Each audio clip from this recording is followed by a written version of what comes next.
En el año 1937 se detecta por primera vez el coronavirus en pollos, pero es en la década de 1960 que se aísla por primera vez en humanos y se descubre que este producía resfriado común en los niños, pero no era letal. En la actualidad estamos ante un agente que sí cobra víctimas. Sin embargo, este virus no es netamente nuevo, como lo hacen ver las noticias. Es así que el día de hoy te contaré la historia cronológica de este patógeno y cómo es que se volvió bastante agresivo.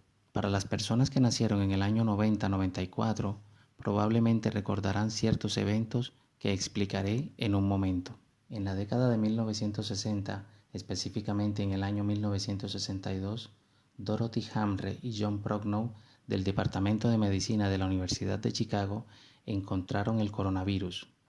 ¿Y cómo lo hallaron? Resulta que era invierno y para esa fecha había estudiantes de medicina enfermos. Es así que en el laboratorio estos estaban estudiando los efectos de los virus en los órganos. Para ese tiempo el virus más conocido y más común en producir resfrío era el rinovirus.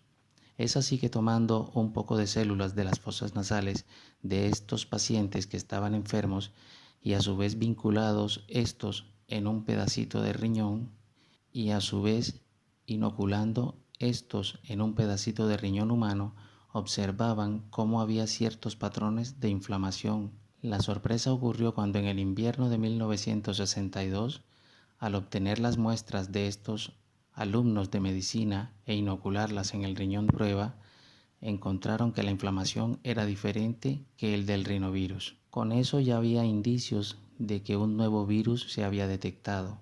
No se sabía el nombre, no se sabía lo que era, pero era algo del tracto respiratorio y se podía transmitir de humano a humano. Tras este hallazgo, en el año 1967, Almeida y Tyrrell logran tomarle foto con el microscopio electrónico. De esa forma se descubre por primera vez su estructura de corona. Lo que están viendo son las primeras imágenes del coronavirus, que hasta ese momento no tenía nombre. Cabe resaltar que los microscopios convencionales no tienen la capacidad para ver el virus.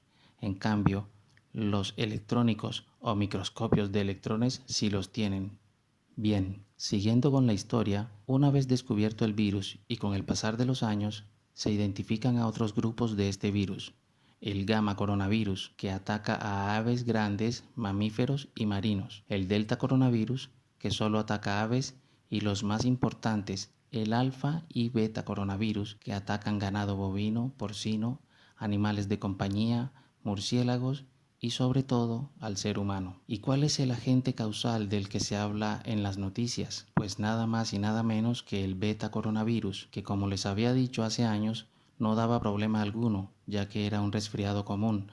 Sin embargo, en este nuevo milenio las cosas han cambiado totalmente. Es así que en el año 2002, como algunos recordarán, informaba mucho en las noticias sobre el fallecimiento de personas por neumonía atípica. Resulta que en ese año China afrontaba el surgimiento de una nueva neumonía más potente, más letal. El origen de este evento fue Cantón, China, año 2002.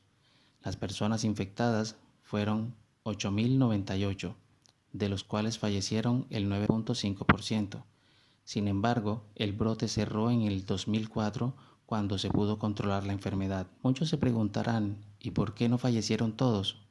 La respuesta es simple, y es que depende mucho del sistema inmunológico de cada persona. El grupo de riesgo o los que llevan la peor parte son los diabéticos, ancianos, niños, personas con defensas bajas y enfermedades crónicas. Otra pregunta que se harán es ¿qué hace una neumonía atípica? Para comprender qué es una neumonía atípica, primero hay que saber qué es la neumonía.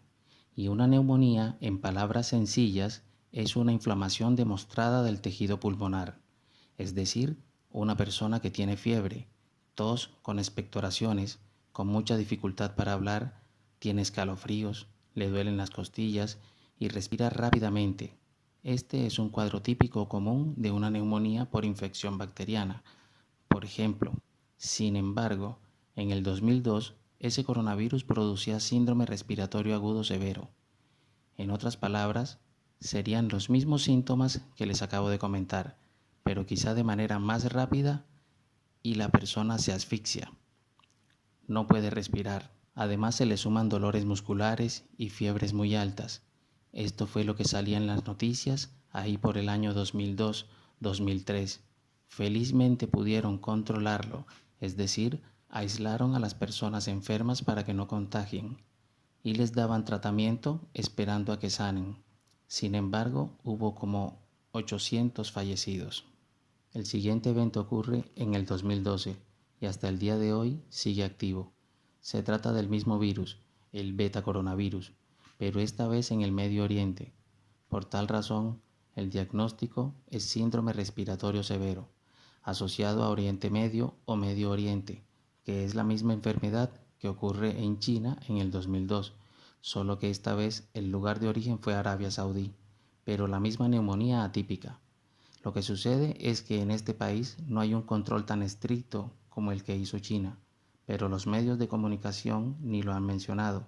Con esto ya tenemos la información de que el virus siempre ha estado, solo que produce una neumonía muy potente, y si uno tiene defensas bajas, corre mucho riesgo.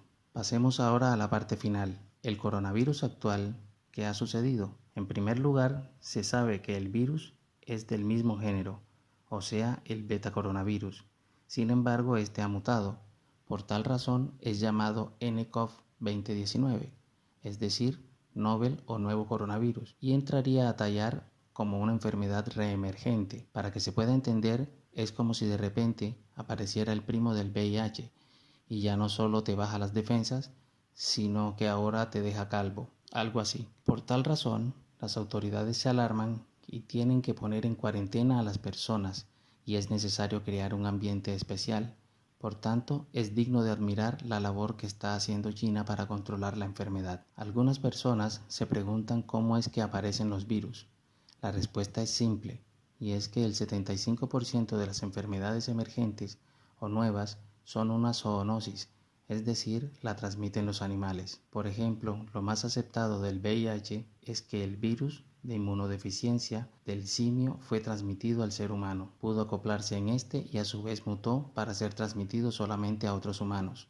Los virus no tienen vida, son estructuras proteicas que contienen ADN o ARN, con la capacidad de alterar otras estructuras celulares. Para ello, tiene que haber compatibilidad. Aún así, los virus pueden cambiar su composición constantemente, debido a los espacios en los que se encuentran. Es por eso que todos los años, digamos, te da la gripe. Salvo que genéticamente seas resistente a estos virus, también cabe resaltar que su tiempo de vida media en el ambiente es limitado. Y por otra parte, el coronavirus es termolábil, es decir, no sobrevive al calor. Tampoco sobrevive al alcohol, dado que su secuencia de ARN se destruye. Para finalizar, hablemos del nCoV. Esto sucede a finales del mes de diciembre en la zona de Wuhan, provincia de Hubei.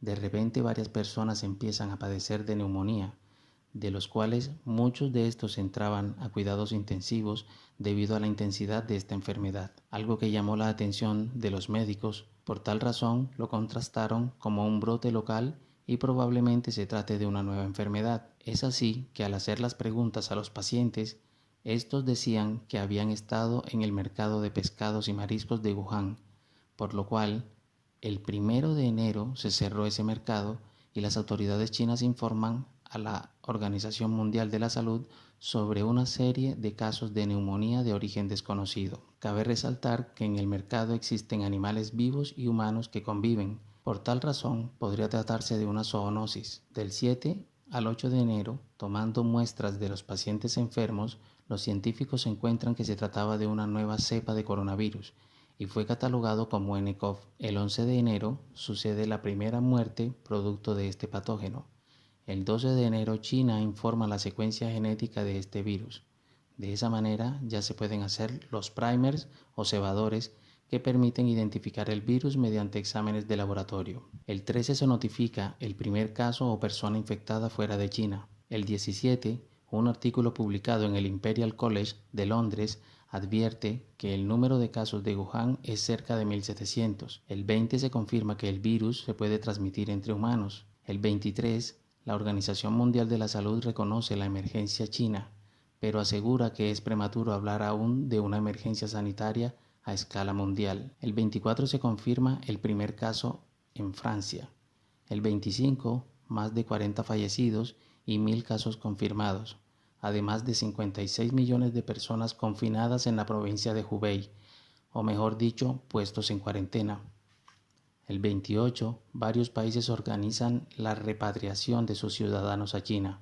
Asimismo, el país solicita que los traigan de vuelta, dado que son 5 millones de personas que salieron de Wuhan antes de que la ciudad se haya declarado en cuarentena.